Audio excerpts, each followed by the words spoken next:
Hey, how are you? I'm Jimmy Leo. I'm coming at you right now. Feeling good, enjoying the summer break. As you know, I'm a teacher. I enjoy being an educator. It's a real passion of mine. It's a calling. And you know what? It's a calling for a lot of people. Now, I'm going to share with you, before I became an educator, I was an entertainer. And a lot of people feel that those are two entirely different worlds. But the reality is there's a lot of overlapping going on between those two worlds. And I want to share with you that right now.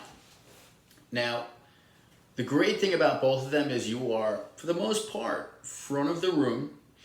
You have an audience in front of you, and you are conveying information to them in some capacity, in some manner, in some format. As an entertainer, the format is a much more engaging, entertaining format. As an educator, the format is a little more focused on the material you're presenting, but it's still left up to you as to how you present it.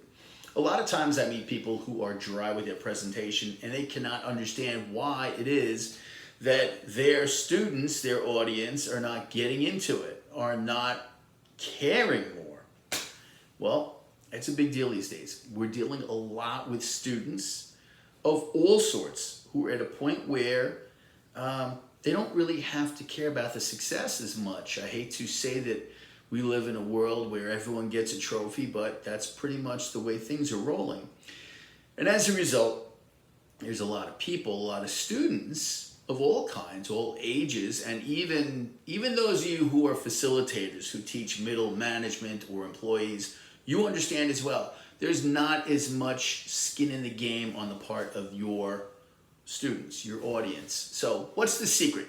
What is the one thing that can make the difference for them and you? Well, I'm going to share with you that I had a philosophy as an entertainer, and I carried it over into my life as an educator. And I thought for the longest time it was a very selfish attitude to have. I actually felt ashamed of myself and a little guilty for having it.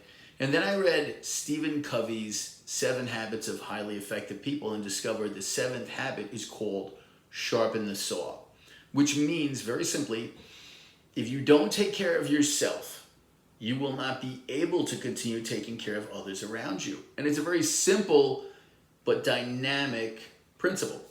By that same token, the philosophy I have always lived by as an entertainer, as well as an educator, is this. It is imperative that no matter how I'm presenting myself, I must be delivering presentations, be they entertaining or educational, in a manner that I love. I want to say that again. I need to be presenting presentations, whether as an entertainer or educator, in a manner that I love. And you should too. The most important thing you can do is understand that you need to enjoy it first and foremost. You have to love it. You can't expect students to buy in unless you're buying in first. You know, they're like a pack of wolves. They can smell the fakeness a mile away.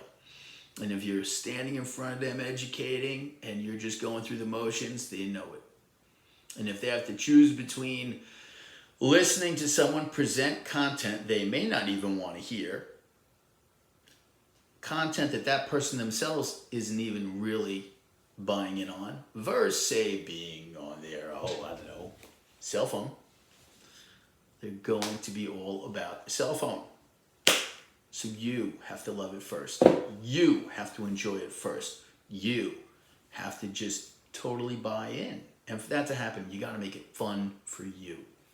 That is the first philosophy. You have to make it fun for you. If you're not making it fun for yourself, nobody else has any reason to buy in. Nobody else has any reason to put skin in the game. If you're an educator, you have to enjoy the daylights out of what you're doing. You need to enjoy educating again. Talk to you soon.